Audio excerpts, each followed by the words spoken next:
Hola, mi nombre es María Aspilcueta, gerente de la línea de cuidado respiratorio de la empresa Drager Perú.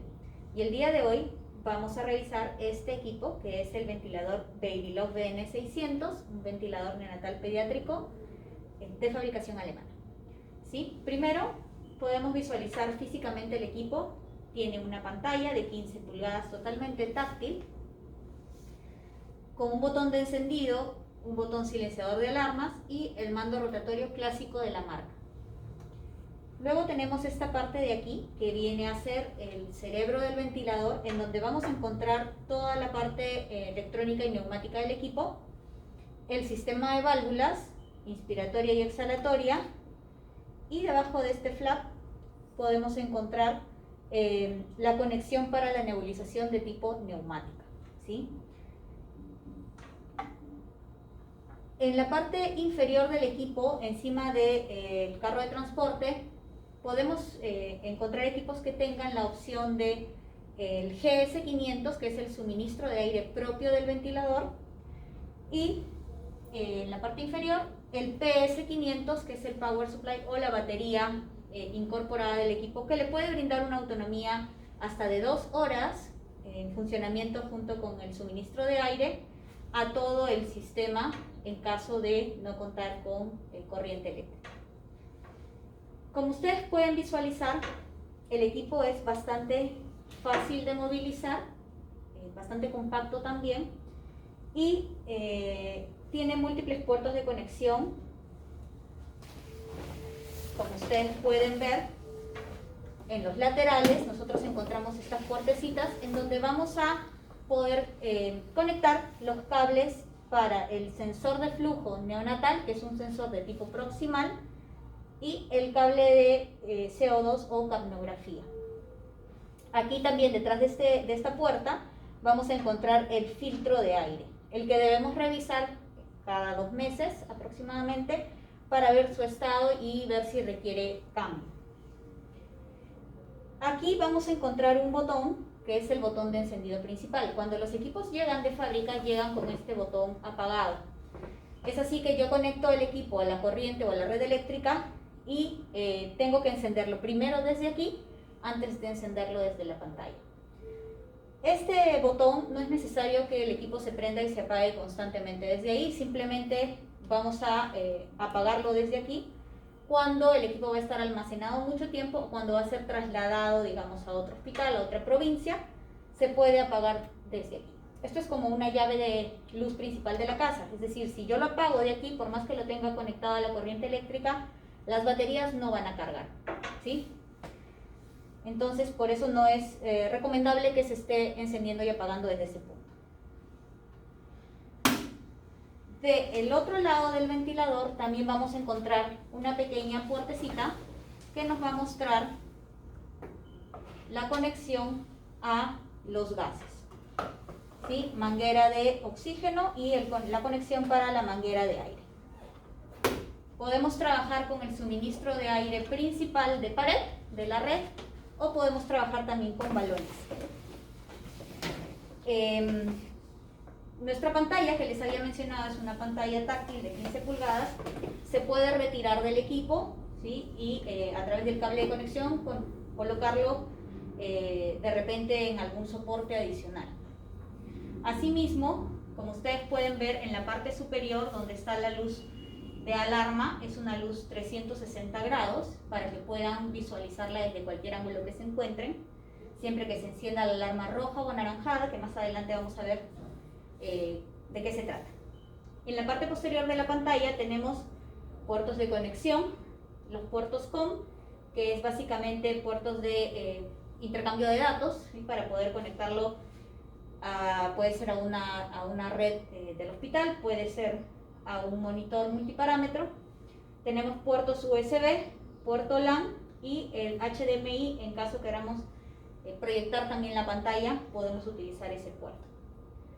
¿Sí? Los laterales también tienen puertos USB que básicamente sirven para la exportación de datos de el ventilador hacia una memoria portátil para que puedan ser trasladados a una computadora o una laptop, ¿no? Para el análisis de los datos del equipo. Habíamos mencionado esta parte del ventilador que viene a ser como el cerebro del equipo, en donde nosotros vamos a encontrar una pequeña pantalla que mientras el equipo esté apagado, sin funcionamiento, solo me va a indicar si el equipo está conectado a la red eléctrica y el nivel de carga de la batería. Cuando el equipo se ponga a funcionar, es decir, lo pongamos a ventilar, aquí vamos a visualizar datos que corresponden a la FiO2 del paciente, al volumen minuto y una barra de presión en la parte superior que nos da una pantalla en caso de emergencia. Si por alguna razón se apagara la pantalla principal del equipo, nosotros podríamos seguir viendo el estado del paciente a través de esta pantallita pequeña. Luego habíamos hablado del sistema de válvulas. Para Drager, ambas válvulas en este modelo de equipo son esterilizables en autoclave. La válvula inspiratoria, por lo general, nosotros no la debemos esterilizar seguido, ya que es una válvula que no se suele contaminar. La válvula exhalatoria, por el contrario, sí. Cuando yo termino de atender un paciente en el ventilador, lo que debo hacer es retirar la válvula para la esterilización, sujetando el cabezal de la válvula y la giro hacia el lado izquierdo, que ustedes van a ver aquí que hay un dibujo de un candado abierto, ¿sí? Y retiro hacia adelante. Nuestra válvula tiene 4 piezas principalmente. Una que es la trampa de agua, el silenciador y en la parte posterior la membrana o diafragma, ¿sí? Y el cabezal de la válvula propiamente dicha. Entonces, las 4 piezas se pueden esterilizar en autoclave sin ningún problema, soportan hasta 134 grados centígrados. Una vez que yo esterilicé las 4 piezas por separado, obviamente ya la manipulación posterior para armar el equipo para el uso con el paciente debe ser con las medidas de asepsia y antisepsia correctas, ¿sí? Voy a armar la válvula. Cada pieza encaja solo en su ubicación, por lo tanto no hay un riesgo al momento del armado, ¿sí? La trampa de agua en la parte inferior, el silenciador en el lateral y la membrana o diafragma en la parte posterior. Esto tiene la forma como de una tapa, entonces va a encajar muy rápidamente. Tienen que asegurarse nada más que esté bien puesto antes de colocar la válvula en su sitio. Voy a conectar la válvula y girarla hacia el lado derecho hasta que suene el clic, que nos indica que la válvula ya está fija. Luego de esto vamos a ver cuáles son los accesorios necesarios para trabajar con el paciente y el equipo estaría listo para ser encendido.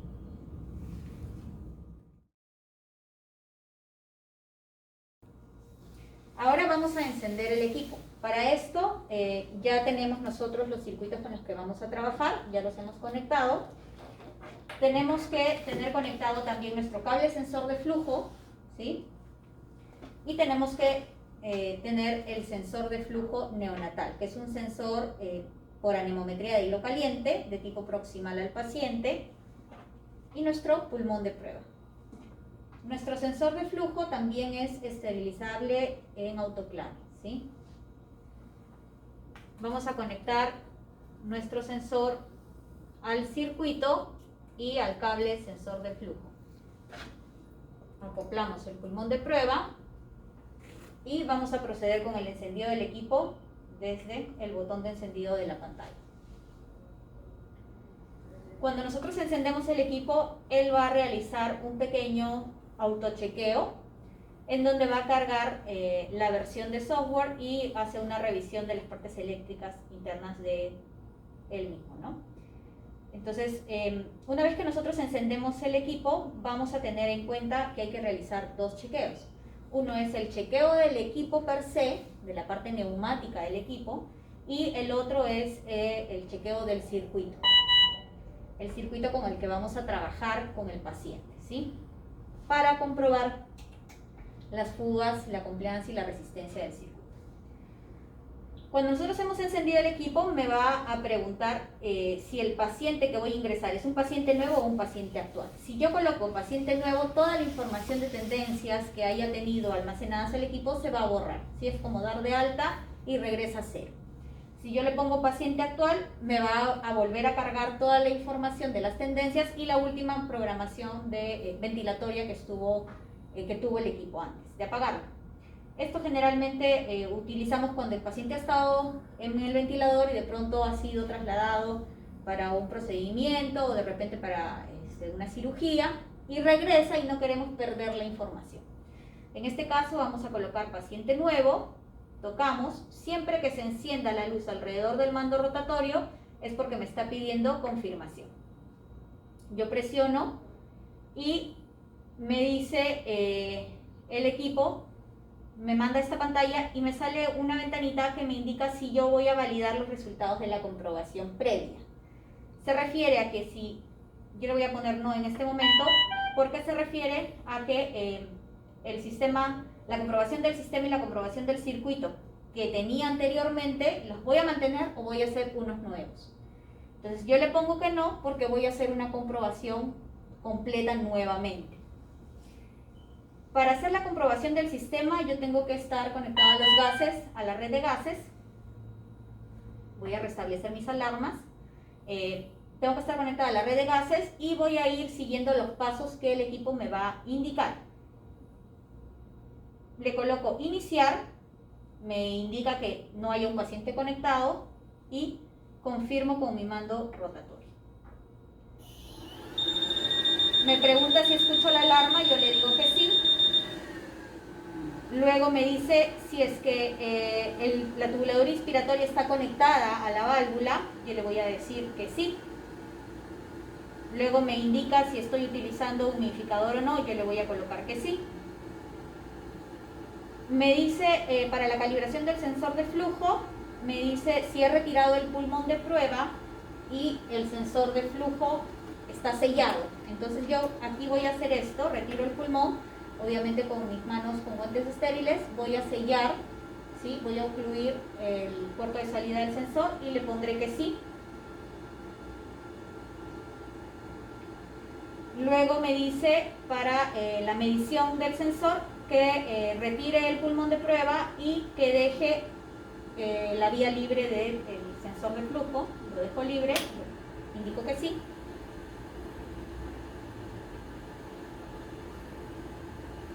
Una vez que acabe esta medición, me va a pedir que conecte el pulmón de prueba nuevamente.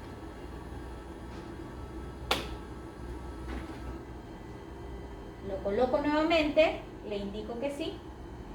Y de aquí en adelante, todas las pruebas van a ser hechas de manera automática por el equipo. Yo ya no tengo que darle ninguna indicación, solamente acá le voy a poner que sí deseo calibrar los sensores. Y el equipo va a ir avanzando las pruebas poco a poco. Una vez que terminamos de hacer el chequeo del equipo, vamos a proceder con el chequeo de fugas o la prueba de estanqueidad del circuito. ¿Sí? Es en el punto número 2 y aquí simplemente lo que vamos a hacer es, si tenemos un circuito Drager, podemos abrir esta lista de aquí y elegir el circuito con el que estamos trabajando para que el equipo tenga en cuenta ya las dimensiones de este circuito y sea más fácil y más rápido el chequeo. De lo contrario, podemos elegir también la modalidad otros y le decimos simplemente si vamos a utilizar unificación activa, si ambas ramas son calefactadas o solamente una, o si estamos utilizando un intercambiador de calor. Una vez que yo ya tengo todo conectado, de la misma manera le doy al botón iniciar, confirmo con el mando rotatorio y voy a ir viendo las indicaciones que me da el equipo. Me pide que selle el puerto del paciente, nuevamente retiro el pulmón y voy a sellar el puerto y le doy al botón OK. Y el equipo va a ir analizando la cantidad de fugas que tiene este circuito en particular. ¿Sí? El equipo puede trabajar con fugas hasta de 300 mililitros por minuto en el circuito y las compensa sin ningún problema.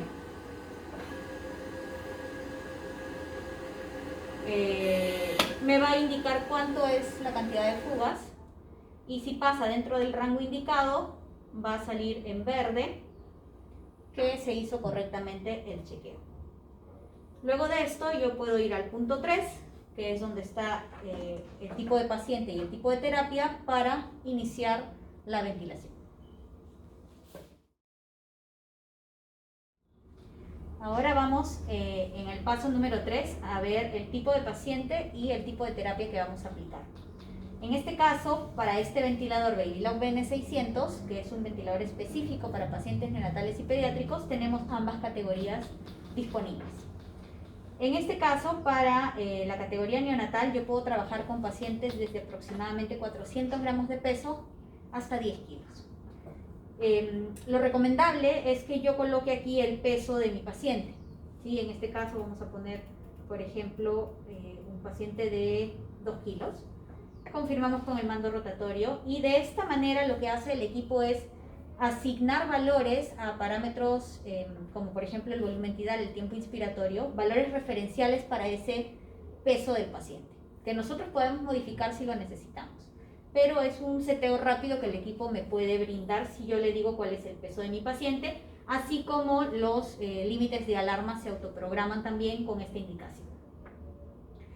En el caso del paciente pediátrico, cuando yo selecciono paciente pediátrico, la indicación cambia, en vez de peso es altura, porque el equipo hace un cálculo en base a la talla del paciente para sacar el peso ideal, ¿sí? Vamos a trabajar en este caso con paciente neonatal, un paciente de 2 kilos aproximadamente. Entonces, una vez que yo ya seleccioné mi tipo de paciente y el peso de él, voy a indicar qué tipo de terapia necesito. Estos ventiladores cuentan con 3 tipos de terapia ventilatoria. Una es la ventilación de tubo o ventilación invasiva, NIV, que es la ventilación no invasiva, y terapia de oxígeno de alto flujo. En el caso de la ventilación invasiva, ustedes van a encontrar todas las modalidades, obviamente controladas por presión. Tenemos la modalidad CMB, una modalidad totalmente mandatoria, la modalidad asistido controlada, SIMB o sincronizada, PSB, presión soporte, y aquí en donde dice otros modos, si yo presiono, se me abre esta ventanita en donde yo voy a encontrar otras modalidades ventilatorias. Tenemos, por ejemplo, el que dice SPN, son modalidades espontáneas, como el CPAP con presión soporte, el CPAP con volumen soporte, y también el PPS, que es una modalidad propia de Drager, ¿sí? Que es presión de soporte proporcional al esfuerzo del paciente. Tenemos también modalidades como APRB, MMB y HFO, que vamos a ir viéndolas poco a poco conforme vayamos avanzando. En la modalidad de ventilación no invasiva, cuando yo selecciono esta modalidad, en la pantalla en la esquina superior izquierda me aparece esta ventanita remarcada en verde, donde me está indicando el tipo de paciente, el peso, y hay una interfaz para ventilación no invasiva, ¿no? Que me recuerda que mi paciente tiene que estar con la mascarilla o el PROM para ventilación no invasiva. En el caso de ventilación no invasiva en paciente neonatal, yo voy a encontrar 2 modalidades, una que es la CPAP y la otra que es el CMB o IPPB no invasivo. En el caso de paciente pediátrico, en modalidad no invasiva, yo voy a encontrar todas las modalidades ventilatorias de la terapia invasiva, ¿sí? Voy a encontrar tanto en invasiva como en no invasiva, en paciente pediátrico, las mismas modalidades. Pero en paciente neonatal voy a contar solamente con estas 2 modalidades en no invasiva. Luego tenemos la tercera opción, que es terapia de oxígeno de alto flujo. Hay que tener en cuenta que para trabajar con terapia de oxígeno de alto flujo, nosotros vamos a programar la FIO2 y un flujo constante para el paciente y solamente trabajamos con la rama inspiratoria del circuito ventilatorio. Entonces, podemos descartar la rama exhalatoria, retiramos donde está la pieza en I del circuito, retiramos toda esa parte con la rama exhalatoria y ahí vamos a colocar la cánula de alto flujo para el paciente neonatal. De acuerdo, obviamente, a la cantidad de flujo, las cánulas vienen adecuadas para la cantidad de flujo que soportan y para la talla del paciente con el que estoy trabajando, ¿sí? Entonces, vamos a colocar ventilación no invasiva para ver las modalidades ventilatorias con las que vamos a trabajar, cómo las programamos y cómo se va a visualizar la pantalla.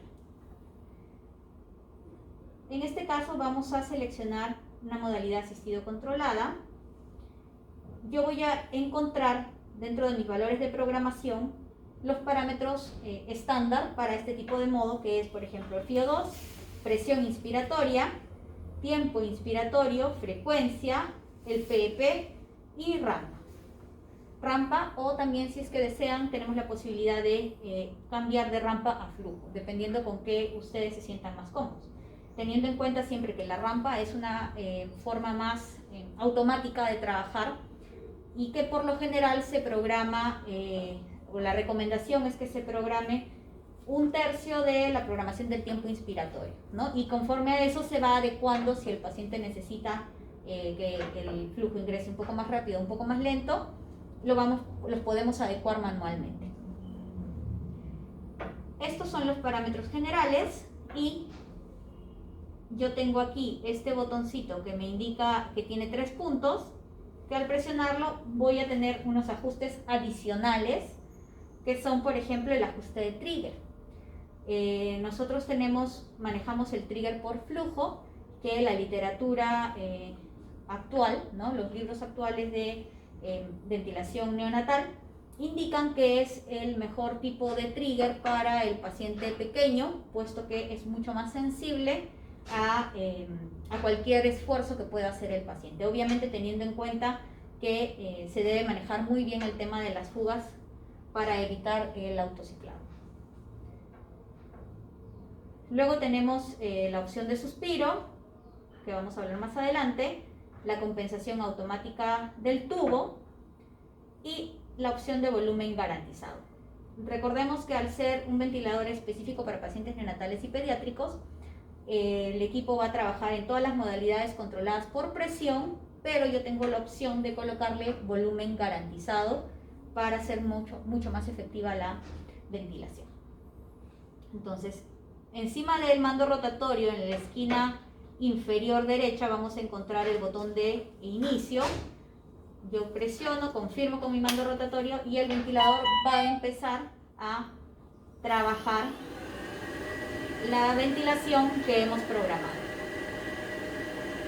Si yo tengo, ahorita en mi pantalla yo estoy visualizando alarmas y quiero retirarlas, puedo presionar aquí donde dice restablecer alarmas, confirmo con el mando rotatorio y desaparecen las alarmas que no son tan importantes. Las alarmas que me aparecen en celeste son informativas, ¿sí? El equipo me dice, por ejemplo, que en este caso el suministro de aire es bajo y que la GS500, o sea, el suministro de aire propio del equipo, está activo, porque yo no he conectado la manguera de aire a un suministro externo. Eso está en celeste porque es informativa, me está diciendo que por si acaso no está conectado, pero está trabajando con su propio suministro. Cuando las alarmas son amarillas o anaranjadas, me indica que hay un riesgo leve, ¿no? De alguna programación o algo que está detectando el equipo. Si las alarmas son rojas, por más que yo trate de restablecer la alarma, no se va a borrar hasta que yo no solucione la causa de esa alarma roja, porque suelen ser alarmas que me indican que la vida del paciente podría estar en riesgo, ¿sí? Entonces, visualizando la pantalla nuevamente, tenemos el tipo de paciente, los kilos que hemos programado que tiene mi paciente, no el peso de mi paciente, la modalidad ventilatoria, el tipo de terapia, en este caso estamos en un asistido controlado por presión, de tipo invasivo, ¿no? Ventilación por tubo, la hora, la batería, el estado de carga de la batería y este indicador de acá, que es un enchufe, me dice de que el equipo está conectado a la red eléctrica. Mi espacio para las alarmas. Aquí tengo el indicador del nivel de volumen de alarma. Si yo quiero bajarlo o subirlo, simplemente presiono, toco en donde me indica el nivel de alarma y lo puedo bajar al mínimo o subir al máximo de ser necesario. Tenemos aquí, hablando de las alarmas, el botón de alarmas en donde yo voy a visualizar las alarmas que tengo, los límites de alarma que yo puedo programar. Por ejemplo, en este caso, tengo límite de alarma superior e inferior para lo que es volumen minuto. Luego tenemos límite de alarma superior para presión de vías aéreas, frecuencia respiratoria y en el caso de tener la capnografía conectada, también vamos a tener acá, se activan los límites de alarma para ETCO2. Estos botoncitos que están en el lateral de la pantalla los vamos a ir viendo poco a poco, ya que cada uno me va a dar información acerca de la monitorización de la ventilación mecánica. Estamos visualizando actualmente las curvas de presión, flujo y volumen en azul, ¿no? Luego tenemos aquí la barra de tareas, lo que yo le he programado, y aquí tenemos los datos numéricos o parámetros medidos por el equipo. Yo tengo la posibilidad de ver esta pantalla, pero adicionalmente tengo otras vistas en el equipo. Aquí en el segundo botón, que indica vistas, yo tengo hasta 6 vistas distintas, que puedo ir programando de acuerdo a lo que necesito, ¿no? Por ejemplo, si quiero ver una, en este caso, por ejemplo, la vista 3, tengo la curva de flujo más grande, ¿no? Y la curva de volumen pequeña. Si me voy de repente a la vista 6, tengo igual la curva grande y curva pequeña, y los valores de monitorización cambian, ¿no? Entonces puedo yo ir viendo lo que necesito de acuerdo a la programación de las vistas. Estas vistas también las puedo yo programar de manera manual, dependiendo si quiero asignar la vista 1 para pacientes con algún tipo de patología, la vista 2 para otra. Eso se puede hacer ya cuando se entregan los equipos, ¿no? Se les puede asignar la vista de acuerdo a lo que ustedes necesitan. En este caso, bueno, siguiendo con la visualización de la pantalla, al igual que nosotros tenemos acá las curvas y los valores medidos, yo puedo, por ejemplo, cambiar de manera manual, ¿no? Si no quiero ver la curva de volumen, toco la curva de volumen y puedo elegir, por ejemplo, la curva de CO2.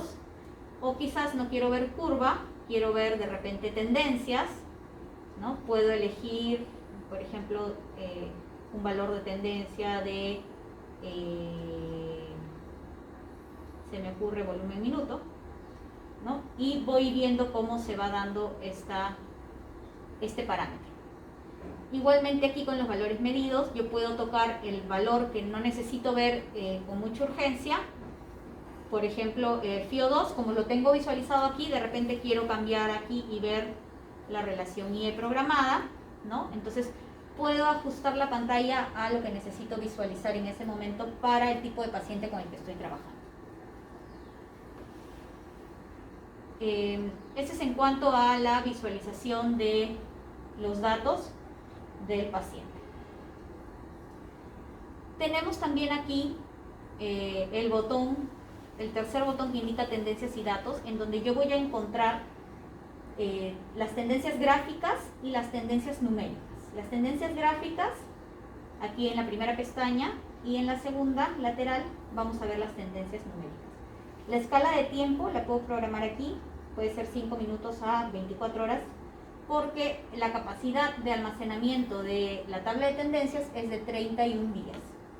Entonces, si tengo un paciente con una estancia muy prolongada, yo puedo ponerle, por ejemplo, cada 12 horas y ver cómo ha ido a lo largo de los días de internamiento la evolución de ese paciente.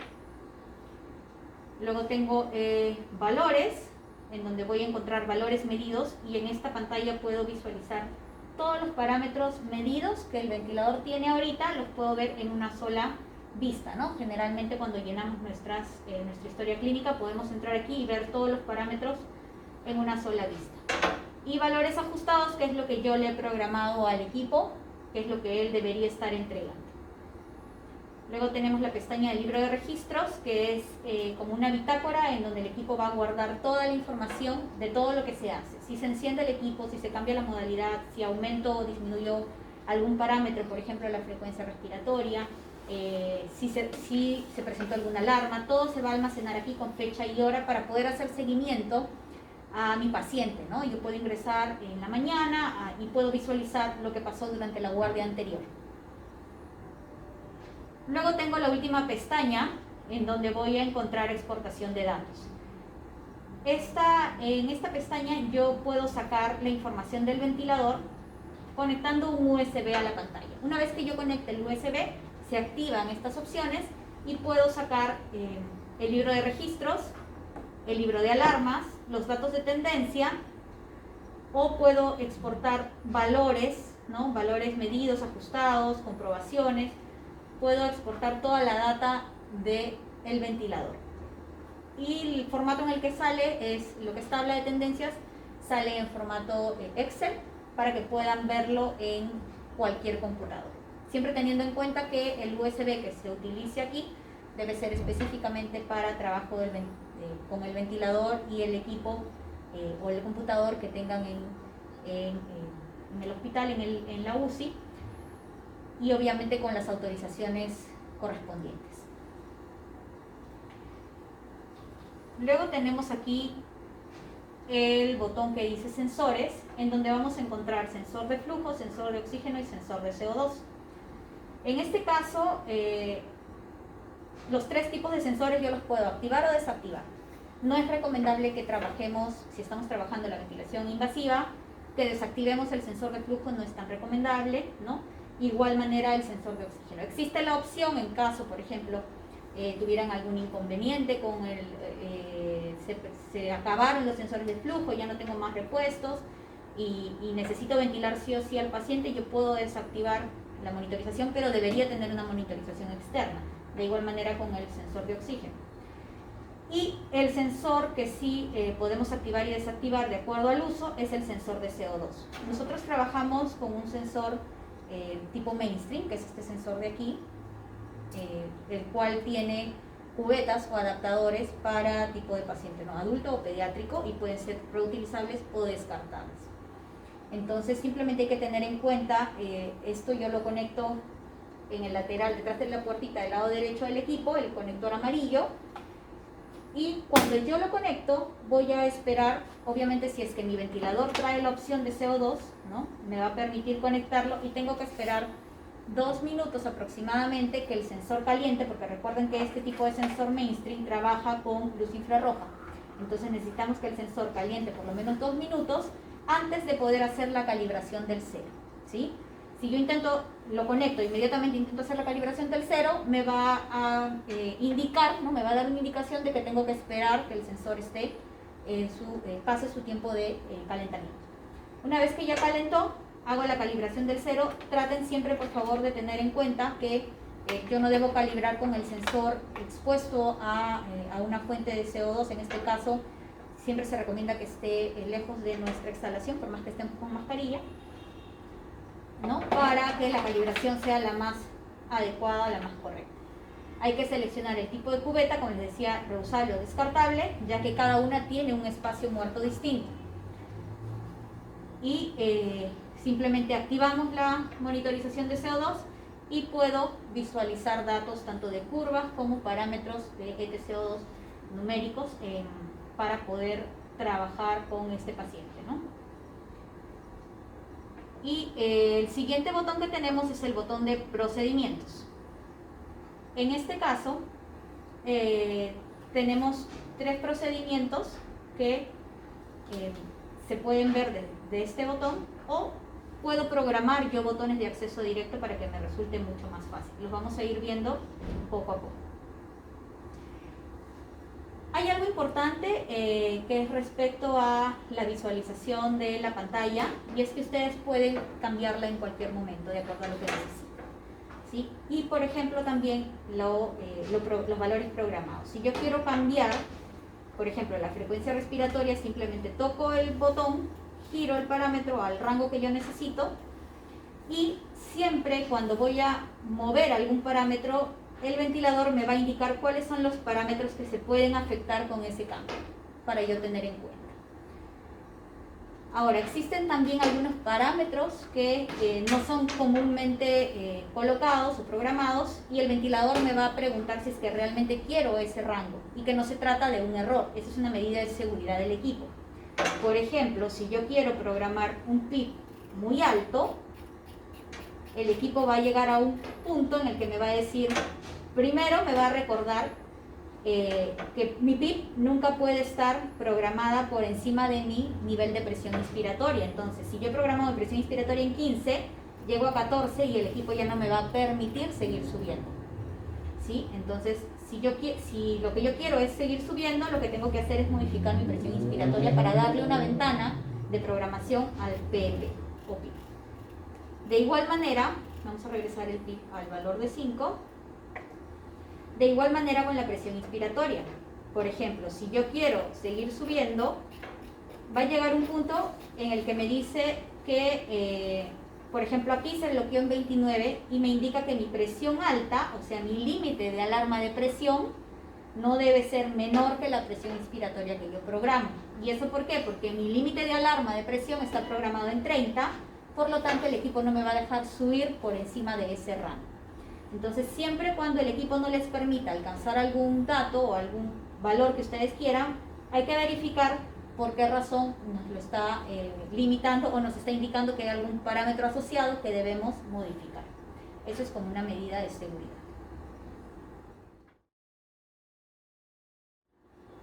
Ahora vamos a hablar de las herramientas adicionales a las modalidades ventilatorias con las que cuenta el equipo. Habíamos hablado que en este botoncito yo puedo encontrar las herramientas adicionales para cada modalidad ventilatoria, ¿sí? Entonces, cuando presiono aquí, me aparecen las opciones adicionales o ajustes avanzados. En este caso, el trigger, como ya les había mencionado, es un trigger por flujo. Yo lo puedo programar, ¿sí?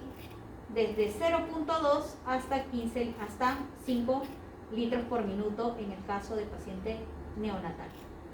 Mientras más pequeñito sea el valor programado, mucho más sensible va a ser el equipo a reconocer cualquier esfuerzo por parte del paciente.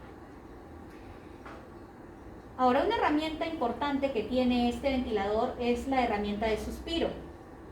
El suspiro nosotros lo manejamos a través de un PIP intermitente y es una herramienta de reclutamiento alveolar, en donde yo le voy a programar al equipo un intervalo de suspiro, es decir, cada cuánto tiempo quiero yo que se repita este procedimiento. Unos ciclos de suspiro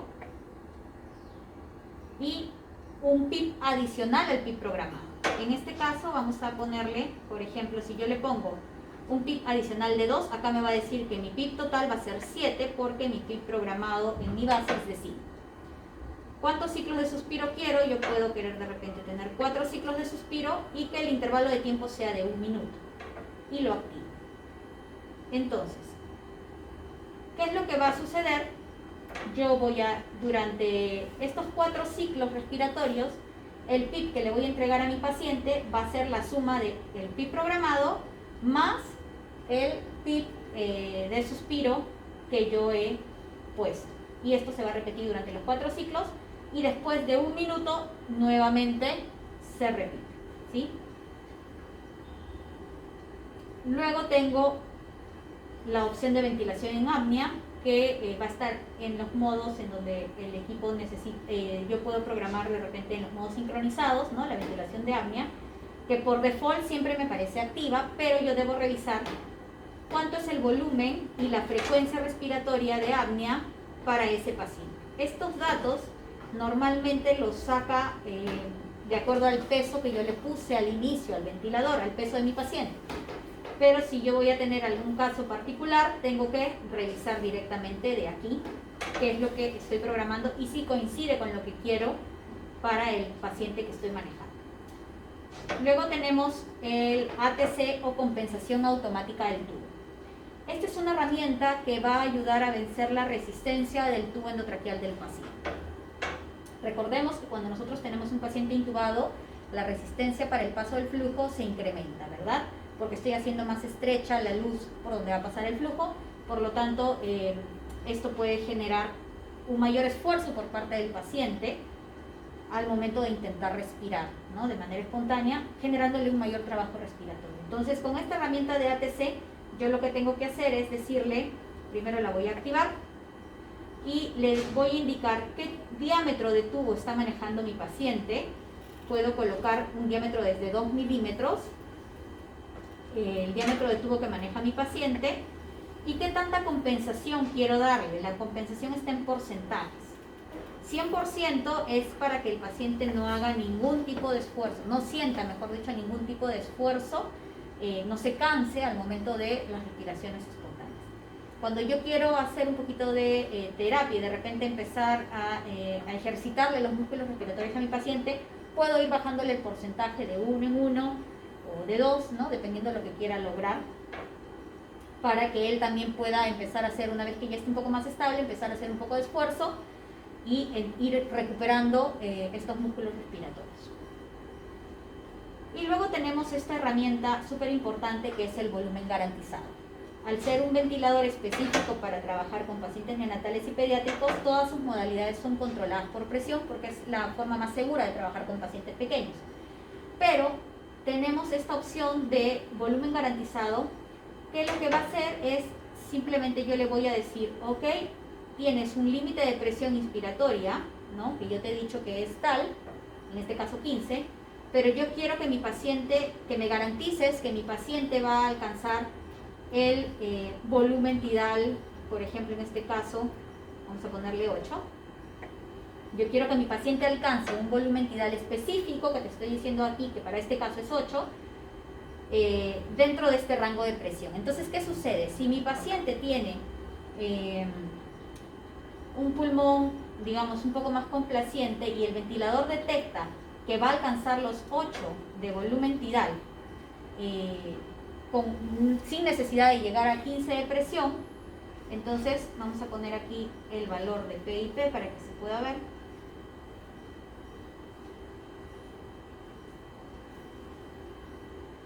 Si mi ventilador detecta que él puede alcanzar el volumen tidal sin necesidad de alcanzar ese límite de presión, lo va a hacer. Ahora, si yo, por ejemplo,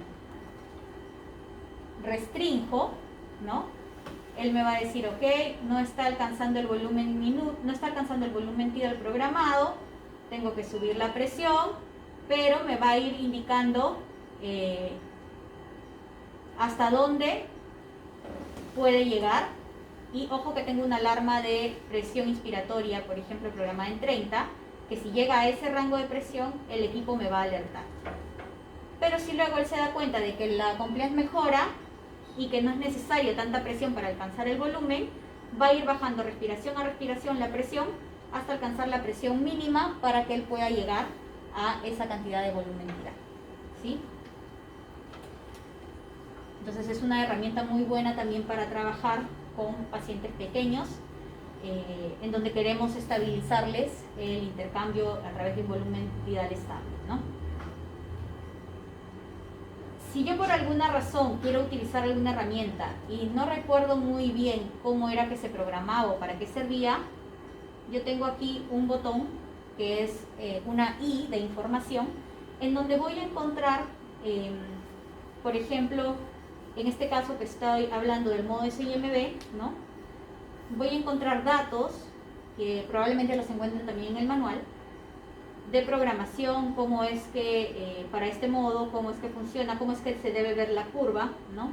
Y de igual manera, si yo quiero ver algún dato, por ejemplo, de la herramienta Suspiro, no me acuerdo cómo es, ¿no? Puedo tocarla sin activarla, puedo tocar la herramienta, presiono aquí la I y me va a decir cómo es que funciona esta herramienta, cómo es que se ve la curva durante su encendido, durante su uso, ¿no? Entonces tengo estos accesos directos, yo no necesito apagar ni desconectar al paciente mientras está ventilando, yo puedo leer la información de las herramientas para seguir trabajando con ellas o de repente cambiarlas de acuerdo a lo que necesite mi paciente. Eso es en cuanto a las herramientas adicionales. Habíamos hablado también de algunos procedimientos que podíamos tener, como por ejemplo la inspiración manual o inspiración mantenida, que es simplemente yo presionando y mientras mantenga el botón presionado voy a mantener a mi paciente en una inspiración forzada, ¿sí? Esto lo podemos utilizar si queremos hacer de repente un pseudo bolseo, ¿no? Sin necesidad de retirar al paciente del ventilador, si quiero hacer un poquito de reclutamiento, o incluso también si quiero tomarle una plaquita de rayos X y necesito que los pulmones estén totalmente distendidos, puedo hacerlo a través de este botón. Tengo otro procedimiento que es la succión de O2. En este caso, para utilizarla, la voy a utilizar cuando necesito desconectar a mi paciente para hacer aspiración de secreciones, ¿no? Entonces, para evitar que se descompense de manera rápida, lo que puedo hacer es darle esta maniobra o encender esta maniobra en donde el equipo me va a indicar, tengo que estar conectado sí o sí al oxígeno, y el equipo me va a dar una FiO2 mayor durante un tiempo de 3 minutos. Si una vez que se alcancen los 3 minutos del enriquecimiento de oxígeno, yo puedo desconectar al paciente, hacer la aspiración y volverlo a conectar. Y a la reconexión, el equipo, primero que va a ser más gentil al momento de ingresar el flujo, se acopla al momento respiratorio del paciente. Segundo, que le va a dar durante 2 minutos otra vez un poquito de oxígeno enriquecido para ayudarlo a estabilizarse mejor. Y otro punto importante es que durante la desconexión el equipo reconoce que hay una desconexión programada y le baja la cantidad de flujo para que no el flujo del ventilador no salga por todo el ambiente, y también a las alarmas las va a controlar durante este tiempo, que puede ser máximo 2 minutos, que sabemos que en el caso de los pacientes neonatales suelen ser segundos nada más, ¿no? Entonces, eso es en cuanto a los procedimientos. Con respecto a la nebulización, nosotros tenemos 2 formas de trabajar la nebulización con este equipo. Una es la nebulización de tipo neumática, que se conecta aquí en este adaptador. Conectamos el cable de silicona que va al nebulizador, y el nebulizador va a la rama inspiratoria del circuito, y se trabaja la programación desde la pantalla. Vamos a procedimientos y podemos ir a nebulización, que en este caso no lo tenemos activo porque estos equipos están trabajando actualmente con el nebulizador de tipo Aeronep o nebulizador de microbomba, que también es un nebulizador con el que se puede trabajar. Entonces, el nebulizador de tipo microbomba es un nebulizador independiente, ¿no es cierto? Lo único que hacemos es conectarlo a la rama inspiratoria del circuito y se programa directamente desde su pantalla, desde su caja de encendido. Lo que hay que tener en cuenta cuando nebulizamos es que durante el periodo de nebulización, debemos retirar el sensor de flujo. Recordemos que este es un sensor que trabaja por anemometría de hilo caliente, es decir, internamente los hilos que tiene este sensor están a más de 200 grados de temperatura. Entonces, cuando yo nebulizo, estoy ingresando medicamento, ¿no?, en tipo de aerosol, que podría llegar a adherirse el medicamento a estos hilos y disminuir el tiempo de vida del sensor, y obviamente también la cantidad de medicamento que ingresa al pulmón del paciente va a ser bastante menor porque se atrapan en el hilo caliente, ¿no? Entonces lo que hacemos es retiramos el sensor de flujo, que puede ser solamente retiran el chip y colocan el tapón, o pueden retirar toda la pieza del sensor de flujo durante la nebulización, y luego pueden nuevamente, cuando acaba la nebulización, colocar el sensor de flujo y seguir trabajando con él.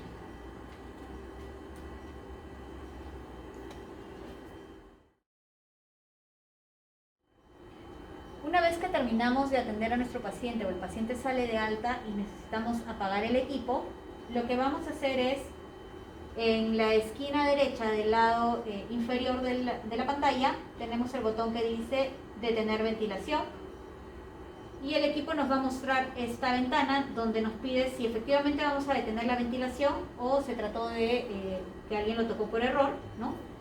Confirmamos con el mando rotatorio y el equipo me va a mandar a la pantalla de espera. Yo voy a retirar mis alarmas y una vez que ya esté la pantalla en espera, presiono mi botón de encendido y apagado de la pantalla. Confirmo con el mando rotatorio y se apaga el equipo. Todos estos pasos son necesarios por medida de seguridad. Obviamente el equipo nos va a pedir que hagamos todos estos pasos para que no se trate de un error al momento de tocar la pantalla y que el paciente pueda estar conectado y se quede sin el soporte ventilatorio. Además, si lo apagamos de otra manera, desconectando el equipo de la corriente, esperando que se baje la batería, o desde el botón de encendido principal en el lateral del equipo, al momento que volvamos a encenderlo, vamos a tener una alarma auxiliar constante hasta que se pueda estabilizar el equipo con la corriente por la carga de la batería o hasta que se encienda, se termine de cargar nuevamente la versión de software y nos indique de que se apagó de manera incorrecta. Muchísimas gracias.